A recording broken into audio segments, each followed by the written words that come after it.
بسم اللہ الرحمن الرحیم۔ السلام علیکم ناظرین، آج کی ایک نئی ویڈیو کے ساتھ حاضر خدمت ہے۔ آج کی اس ویڈیو میں ہم حضرت یونس علیہ السلام کے دلچسپ واقعے کو بیان کریں گے۔ یونس علیہ السلام ایک عظیم اور کریم نبی تھے۔ ان کا قصہ قرآن کریم میں ایک عظیم اور انوکھا قصہ ہے۔ ان کے والد کا نام متار تھا۔ آپ حضرت ابراہیم علیہ السلام کی نسل میں سے تھے۔ آپ کا ایک نام ذوالنون بھی ہے، یعنی مچھلی والے۔ ان نون کا مطلب ہے مچھلی۔ اسی طرح آپ کو صاحب الحوت بھی کہا جاتا ہے۔ اللہ تعالیٰ نے آپ کو ان تمام ناموں سے پکارا ہے۔ اللہ تعالیٰ نے آپ کو ایک عظیم بستی کی طرف مبعوث کیا۔ اس بستی کا نام نینوا تھا۔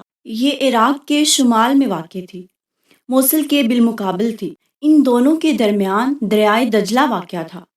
موصل دریائے دجلہ کے کنارے واقع تھا، جبکہ اس کے بالکل سامنے نینوا کی بستی تھی۔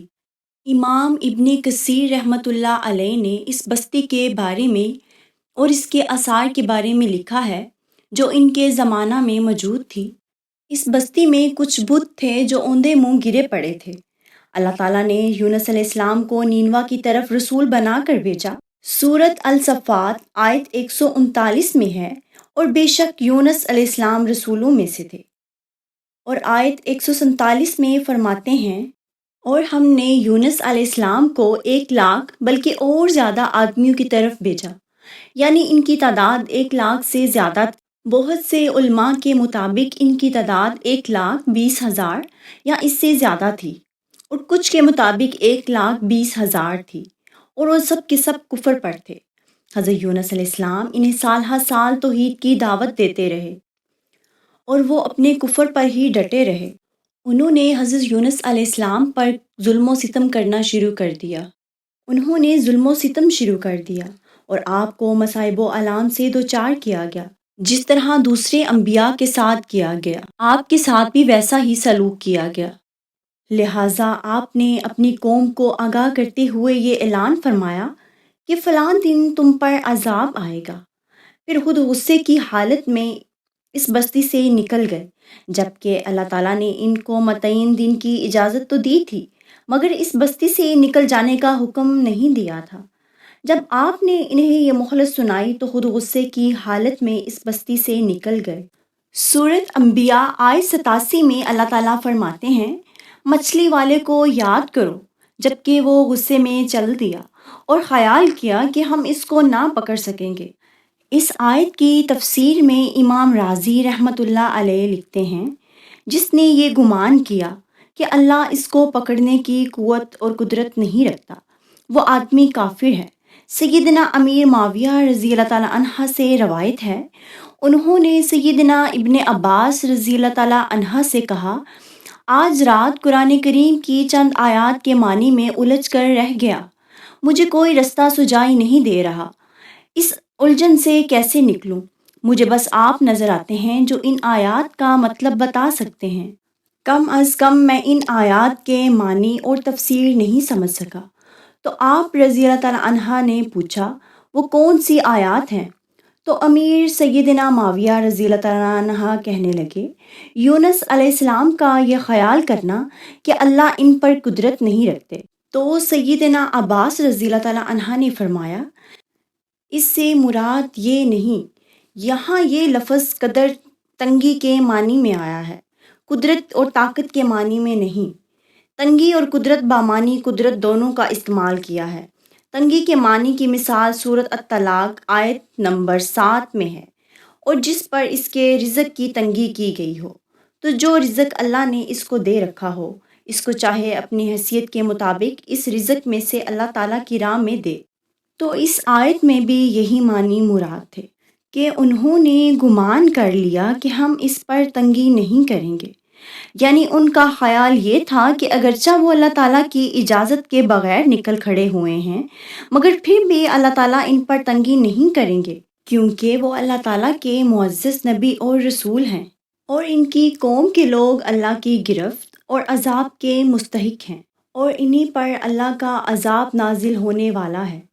اس عذاب کی خبر ان کو پہلے ہی سنا دی گئی ہے اور مہلت دے دی گئی ہے، مگر وہ خود اگرچہ اللہ کی اجازت کے بغیر ہی چلے آئے ہیں، پھر بھی انہیں سرزنش نہیں کی جائے گی اور پھر بھی کسی گرفت میں نہیں آئیں گے۔ اللہ ان کے لیے کوئی تنگی نہیں فرمائیں گے۔ اللہ تعالیٰ سورۃ انبیاء میں آیت 87 میں فرماتے ہیں کہ اس نے گمان کیا کہ ہم اس کو پکڑ نہیں پائیں گے۔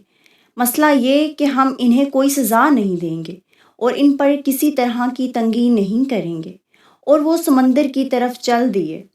انہی دنوں میں عذاب الہی کی کچھ علامات نینوا بستی پر ظاہر ہونا شروع ہو گئی۔ ایک بڑا سیاہ بادل ان کی طرف بڑھنے لگا۔ اس بادل میں آگ کے شعلے دکھائی دینے لگے۔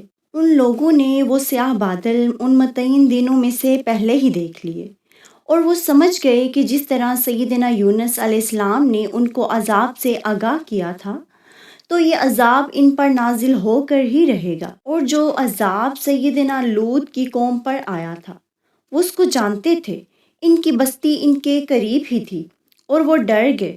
ان کے سردار جمع ہوئے اور کہنے لگے، جیسے تم سے پہلے لوگوں پر عذاب نازل ہوا کرتا تھا، تم پر بھی عذاب نازل ہو کر ہی رہے گا۔ جلدی کرو، سب جمع ہو جاؤ۔ چنانچہ انہوں نے اس بات پر اتفاق کر لیا کہ یونس علیہ السلام نے سچ فرمایا تھا۔ اللہ کی قسم، یہ وہی عذاب ہے۔ تم اللہ کے عذاب سے نجات نہیں پا سکو گے۔ تم ایمان لے آؤ۔ اس طرح وہ سب کے سب ایمان لے آئے۔ ان کی عدم موجودگی میں ایمان لے آئے، مگر حضرت یونس علیہ السلام تب وہاں موجود نہیں تھے۔ انہوں نے پیوند لگے کپڑے پہن لیے اور اللہ کے حضور عاجزی، انکساری اور آہوازاری شروع کر دی۔ رونے لگے، اللہ سے بخشش مانگنے لگے۔ اس حالت میں ہی ایک کھلے میدان میں نکل آئے۔ پھر ان کے سرداروں نے ان سب کو الگ الگ کر دیا، یہاں تک کہ ماں اور بیٹے کو بھی جدا کر دیا گیا، یعنی ماں اپنی جگہ اور بیٹا اپنی جگہ آہوازاری کرنے لگے، تاکہ ان پر اللہ تعالیٰ کی رحمت نازل ہو جائے۔ یہ عذاب 3 دن تک ان کے سروں پر منڈلاتا رہا، اور یہ بھی مسلسل آہوازاری کرتے رہے، معافیاں مانگتے رہے، اور اللہ نے آخر کار ان کو معاف فرما دیا اور عذاب ان پر سے پھیر دیا۔ اللہ تعالیٰ سورۃ یونس آیت 98 میں فرماتے ہیں کہ چنانچہ کوئی بستی ان پر ایمان نہ لائی، چنانچہ ایمان لانا ان پر فائدہ مند ہوتا، سوائے یونس علیہ السلام کی قوم کے۔ ان سابقہ بستیوں میں سے کوئی بھی ایمان نہ لائے سوائے یونس علیہ السلام کی قوم کے۔ اللہ تعالیٰ سورۃ یونس آیت 98 میں فرماتے ہیں، جب وہ ایمان لے آئے تو ہم نے دنیا کے عذاب کو دنیاوی زندگی میں سے ان پر سے ٹال دیا اور ان کو ایک وقت تک کے لیے زندگی سے فائدہ اٹھانے کا موقع دیا، اور اب اس قوم پر قیامت کے دن تک بھی عذاب نہیں آئے گا۔ یونس علیہ السلام کو کچھ معلوم نہیں تھا کہ ان کی قوم ان پر ایمان لے آئی ہے، چونکہ وہ تو غصے کی حالت میں اس بستی سے نکل چکے تھے۔ آپ ایک کشتی کی طرف آئے اور اس پر کچھ سواریاں اور ساز و سامان لدا ہوا تھا۔ اللہ تعالیٰ قرآن پاک میں فرماتے ہیں، اور جب وہ بھاگ کر کشتی میں روانہ ہوئے، موجیں اٹھیں، سمندر میں طغیانی آئی، یوں لگتا تھا کہ ابھی غرق ہوئے۔ کہنے لگے کہ کشتی میں سے بوجھ ہلکا کرو، اپنا ساز و سامان سمندر میں پھینک دو، لیکن کشتی ضرورت کے مطابق ہلکی نہ ہو سکی۔ پھر وہ کہنے لگے کہ کسی کو سمندر میں گرانا ضروری ہے تاکہ کشتی مزید ہلکی ہو سکے، ورنہ یہ کشتی ڈوب جائے گی۔ جلدی کرو، قرا ڈالو، جس کے نام کی قرا نکلی اس کو سمندر میں پھینک دیا جائے گا۔ تو قرا حضرت یونس علیہ السلام کے نام کی نکلی۔ تو بس وہ کہنے لگے کہ اس کو سمندر میں مت ڈالو، یہ تو ایسے نہیں ہیں، ان کے چہرے پر سجدوں کے نشان ہیں، ان کو رہنے دو۔ پھر قرا ڈالو۔ پھر قرا ڈالا گیا تو پھر نام حضرت یونس علیہ السلام کا نکلا۔ چنانچہ ہر بار قرا ڈالنے پر حضرت یونس علیہ السلام کا نام نکلا۔ آخر کار آپ کو سمندر میں ڈال دیا گیا، تو پھر انہیں مچھلی نے نگل لیا۔ حوت بڑی مچھلی کو کہتے ہیں۔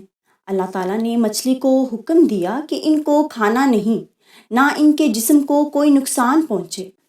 جب مچھلی نے آپ کو نگل لیا تو وہ خود اپنے آپ کو ملامت کرنے لگے، یعنی وہ سمجھ گئے کہ جو بار بار آپ کا نام قرا میں نکل رہا ہے خود کو ملامت کرنے لگے تو یہ ملامت توبہ کی ابتدا ہے۔ جب انسان خود کو ملامت کرتا ہے، آپ 3 دن مچھلی کے پیٹ میں رہے۔ بعض روایات میں ہے 7 دن اور بعض میں 40 دن۔